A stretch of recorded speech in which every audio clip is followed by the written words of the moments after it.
Hello and welcome now to this new video. Sorry I haven't posted in a while. The holidays came up and then a lot of shit started happening. That's just done. A lot of shit started happening. I kind of went through a period where I was kind of dealing with a migraine, and yeah, it's been a little bit rough to say the least. But I'm back to posting video. And in this video, I kind of wanted to talk about something that I've been thinking about lately. And that is, things of the nature of white supremacy, religion, and the interconnectedness of humanity and spirituality and everything. So let's kind of tackle it. Let's kind of get into it, right? So what's kind of been going in my mind? Well, kind of what's been processing in my mind lately is the understanding of how the topic got started because I was thinking earlier of like spirituality, right? And how disconnected humanity has become from their own spirituality, right? Because we exist in this world where things are so objective, right? Things have to be objective. And I made a point of this in a previous video. I don't remember which video it was, but I did make a point of this in a previous video where spirituality and objective reality don't have to be different from one another, right? They can coexist. This is kind of the reason why I always say, like, you can be a spiritual person and also have faith in science or believe in science or accept science as a reality, right? You can be a person of faith and accept science at the same time, because spirituality and objective reality do not exist separate from one another. They coexist with one another, right? And this is something that is lost on a lot of people, because a lot of people seem to have this understanding that, if you are spiritual and spirituality and stuff like that, it's not rooted in reality. It's not rooted in what's real. It's rooted in this esoteric other realm kind of reality. Well, here's kind of the thing that I have to say about that, and that is objective reality is not the only reality that exists. And we know that this is true and it can be proven, right? And I'm not talking about things like The Secret, all that kind of stuff, because that just kind of like scratches the surface on spirituality and on esoteric things, right? But what I will say is this thought process kind of led me to think about how religion has been weaponized, right? When humanity first started, when we first, started becoming a thing in this world, right? There was an inherent understanding of the interconnectedness of all living things on Earth, right? That we do not live divided. We live as a part of this planet, right? And when you take a bigger picture view, when you zoom out of, the things going on in this world, and you really like zoom out and you look at the Earth from that zoomed out perspective, we are a ball floating in space, just existing. And somehow we have all of this life that exists on this planet, right? How can this be? How can you have so much life on a planet and for it to not be connected with one another? Of course we are all connected with one another. We all came from the Earth. We all exist within the Earth, and we cannot exist outside of this Earth as far as we're aware, at least in this current time. I don't know, maybe in the future we'll invent rocket ships that can travel at the speed of light, and we can actually travel to other planets, and we can actually maybe terraform planets or whatever, right? Who the fuck knows? Science fiction is really fucking awesome when you delve into it mentally. But in practice, there's a lot of kinks to work out. Point is, As far as we are living in this moment, this day and age, we can only exist on this planet, right? And we all come from this planet. We all come from the materials that made this planet. And this planet was created in the universe. So we are from the universe, right? I don't think this is a wild thing to say. But what is wild is how disconnected we are from that reality, right? And what do I mean by that? Well, what I mean is when we first started as a human race and we started gaining sentience and intelligence, we started understanding a little bit more what our reality is, right? And this is where the study of the cosmos kind of was born, astrology, right? People would look up at the sky, and isn't it just so fucking curious how people from all different parts of the globe, right, that have humans on it, right? All of these civilizations or all these tribes or whatever existed back then, right? Isn't it so fucking curious how all of them derived the same exact understanding as one another in a time where they did not have communication with others, right? In a time where the Mayans were totally unaware of any life that existed in Europe, right? They didn't even know Europe was a fucking thing, because to them, their entire world was in their location, right? And this is true for every other village or whatever that existed at that time. There wasn't a whole lot of awareness of a world that existed in its entirety as we understand it now, right? And yet they still all came to very similar or the same understanding and conclusions of how reality works based on the stars above. There's something to this, right? You cannot tell me that that is just people inventing shit, you know, to make sense of the world that they lived in, right? And what I think that something is not what most people think. It's not that, well, you know, people, you know, there's a thing to do with the sky above and we have to pay attention to the sky above. I think there's a lot of merit to astrology. But in my opinion, astrology, just like numerology, just like, you know, psychology, when you dig into psychology, I'm talking about like Jungian psychology and philosophy and, you know, tea leaf reading and the zodiac, the Chinese zodiac, all of these things are languages, right? They're not to be taken seriously, right? Taking them seriously like it's Bible is exactly like taking religious beliefs seriously and really, truly, honestly thinking that Noah's Ark was a real event that happened, right? It's no different. It's not to be taken literally. It's to be, I said seriously, I meant literally. It's not to be taken literally. It's to be taken as a language to understand how things operate, how we operate as a human species. But what I'm getting at with all of this is there were different languages that were created, but all of the languages were saying the same thing, right?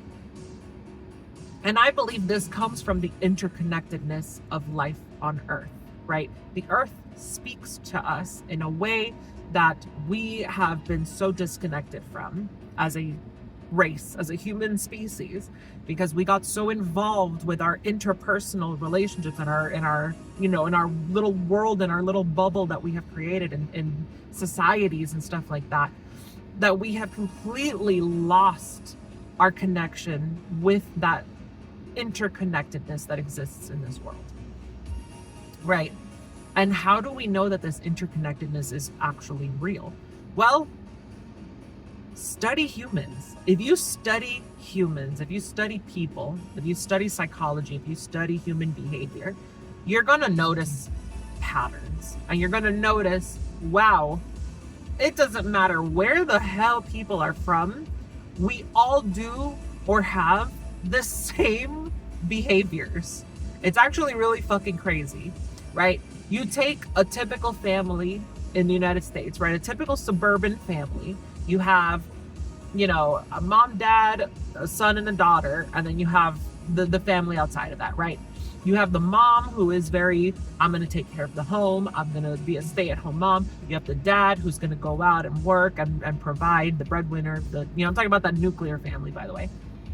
You have the daughter who is like obsessed with the latest fashions and the latest trends and you know, has an obsession with beauty things. And then you have the son who's into sports and into, you know, whatever, right? This is very stereotypical shit, but I'm trying to drive the point home, right? You have this very typical nuclear suburban family thing, right? And then you may have like that uncle who comes to visit every now and then who's quirky and like collects shit, like really crazy shit, like I don't fucking know. You know what I mean? Like he has like samurai swords or I don't know, some weird like eccentric collection of shit. And the aunt who is very overbearing, you know, so on and so forth. You have all of these like almost like Sims creations of people, right? And if you think that these people only exist in a suburban nuclear family environment, you are dead wrong.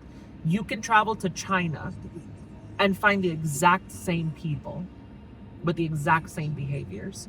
You can travel to India and find the exact same people with the exact same behaviors. You can travel to, you know, pick a destination anywhere on the fucking globe, even in the most remote fucking villages on this planet, and you will find the same exact cast of characters, right? How can this be? Because we are all connected, right? You want further proof of this? Look at trees. Specifically, look at mushrooms, actually. If you know anything about mushrooms, you know how fucking crazy that shit is. The networks that mushrooms have with one another, the interconnected networks that these mushrooms have with one another, goes far and beyond what people actually think, right? You think it's wild that we have the internet that connects all of humanity? Mushrooms have been doing that same shit for millennia. They have had the internet, essentially, quote unquote, for millennia. They have been interconnected with one another for a long ass time. They've been doing it forever, right? And it's not just mushrooms, trees are also interconnected with one another. You have two trees sitting next to each other, their root system is communicating, right? The point that I'm trying to make is this entire world, the entire world at large, the earth itself is a living, breathing organism, all working as one. We are all interconnected. All life on earth is interconnected. Where am I going by saying these things? What's the point that I'm trying to drive? Where does white supremacy come in? Where does religion like really come in? Well, it's just fascinating to me how we have this interconnectedness that permeates the entire world. And yet we still have a group of people that have made it their mission for hundreds of years at this point to have supreme dominance over everything. White supremacy, right? This is by no means me saying that white people are the problem. What I'm saying is we have to get to the root of it. And I think the root of it is hundreds of years of evolution, right? We know that Black people, if they had ancestors in the United States, I'm keeping it localized to the United States, right? Because that's where I'm from. We know that Black people that had ancestors that were slaves in this country, you know, when slavery was a thing, like 200 years ago, or it's still a thing, but when it was a more prominent thing, when it was more in the open, right? We know that the memory, the body's memory of that slavery still exists within Black people today, right? There's like this memory that Black people's almost genetics, I don't know what it is specifically, but this has been studied, right? There's like a body memory of that time. If that is a possibility after hundreds of years of slavery, imagine hundreds of years of colonization and hundreds of years of conquering, right? That exists within white ancestry, because a lot of white people's ancestors were colonizers or were would go and conquer. They were conquerors as well, right? And it's curious, and it got me thinking, well, why is this the case, right? Why is that a thing that happens? Why is it predominantly white people that have this conquering or colonization attitude so prominently, right? Obviously, it's not to say all white people. I feel like that needs to be said. I don't even know why it needs to be said. It should be implied, but I'm going to say it anyway. It's not all white people, right? But it's curious, and it got me thinking, and then it made sense to me as I kind of dug into it. Well, think of the people that existed way back when. Let's go back to like the times of the Mayans and stuff like that, right? It was predominantly white people who lived in the north, where it was very cold, right? And what happens during that very cold season? What happens during the winter times? Well, during the winter time, there's less food, typically. You can't really grow crops because most crops are not going to survive the winter. So you have to preserve food. Either that, or you have to figure something out. And so what is the thing that seems most obvious to people way back then who were in survival mode, essentially? Well, conquering, right? We don't have a whole lot of resources here in our village or in our camp. And we are in survival mode. We are starving. My people are dying. So what is the only thing that we can do? Going out and conquering, stealing, going to other places that have resources and stealing it. And this is kind of where barbarians came from. This is where the Vikings came from, right? And it's a thing that kind of just happens so frequently that it just evolved and became part of that body memory, where there's a constant survival, need for survival, right? Now we flash forward to today's time. What is the thing that white supremacy talks about? And it's the reason why Hitler did what he did, and it's the reason why we're seeing it happen again in today's time under Trump's regime, right? What is the most prominent thing that we hear all these people talking about? Is not just that their race is superior, but that their race is being disappeared, right? They have this fear that white people are going to be disappeared from the earth. That's their entire MO. It's a fear of them losing, right? And I can't help but feel like that fear comes from that body memory over hundreds of years of fearing their people dying because they starved to death, and so they had to go out and conquer, right? This is a working theory, of course. This is not me saying that this is factual information. This is me simply stating these are some observations that I've seen, and these are some things that I'm kind of thinking about, and I wanted to share it online to get people's opinion on it, right? But that is a very prominent thing. Another very big prominent thing is fear of the unknown, fear of progress, fear of change. And this fear permeates so many different areas of white supremacy because there is that inherent fear of white people dying out. It's a survival almost, right? There's a survival instinct that takes place with these people. And it's why they have the opinions that they have.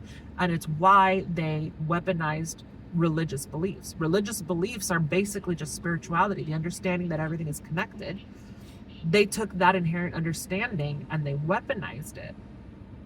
And they did that to have power. This is why there's such a hunger for power with white supremacy. And this is kind of where we're at right now, right? Where white supremacy has just, it permeates every aspect, not just of U.S. life in the United States. It's every country in the world. Even countries that you wouldn't think have white supremacy, they have white supremacy undertones, right? For example, you look at a lot of Asian countries, like, for example, South Korea, right? South Korea, you wouldn't think had white supremacist undertones, but it absolutely has white supremacist undertones.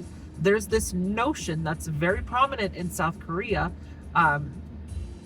where the lighter your skin, the healthier or more beautiful you are, right?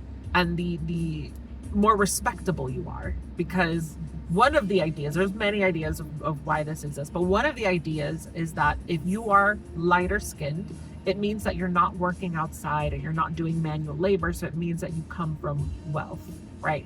This isn't just South Korea. That idea is a thing that exists in many countries. But that's just one such white supremacist notion.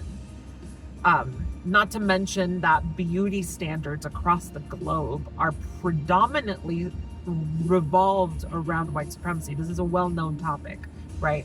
And there's plenty of people here on YouTube that talk about that, and we'll go more into depth about it than I will. But I'm just sharing theories, right? I'm just sharing a theory that I have, that it comes from that evolutionary line of conquering and colonizing for fear of your people dying out, essentially, right? But anyway, that's kind of this video. A little bit of a thought-provoking video. I just kind of wanted to get these theories and ideas out there and see what other people think about it.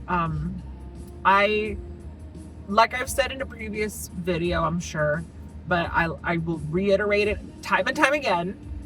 My videos are not based in research that I've done and it's like, well, look at all this insurmountable evidence. No, it's based on, hey man, I'm just kind of observing the world and I have some thoughts, right? I have some theories. I have some things that like kind of make sense to me, but I'm very open to being proven wrong. I'm very open to people being like, well, you're onto something, but you're kind of in the wrong direction. You need to look at this because there's this thing that you may not have thought of or you didn't know about that changes the perspective here, right? I'm always open for that.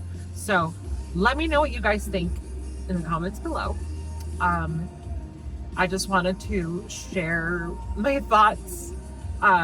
I'm going to be digging a little bit more into this topic because I'm very interested in learning more about this because I think it's super fascinating. I'm a very spiritual person. You can tell by my septum piercing and my lip ring. Not that that denotes spirituality, but like, let's be real. Most spiritually inclined people, we're a little eccentric in our way of being, right? A lot of us got facial piercings. A lot of us got tattoos. And I don't know what that says about spirituality, and maybe that'll be a topic for another video, who knows? But I think there's something to be said about that. But anyway, regardless, I am a very spiritual person, but I'm also a very open-minded person. I am always open to being proven wrong. I'm always open to people having different perspectives and engaging in conversation. But that is this video. I hope you guys enjoyed. Please do me the favor of giving this video a like and subscribing to my channel. That would be really cool. I'm trying to get more subscribers to my channel because I'm trying to grow my channel because I want to have a little bit of a community on YouTube. It's something that I've been wanting for a while because I like sharing ideas, right? I like reading other people's ideas. But anyway, I'm going to sign off like I usually do. So up, down, left, and right, pink and blue, wherever that subscribe button is for you. And I will catch you in the next video. Bye.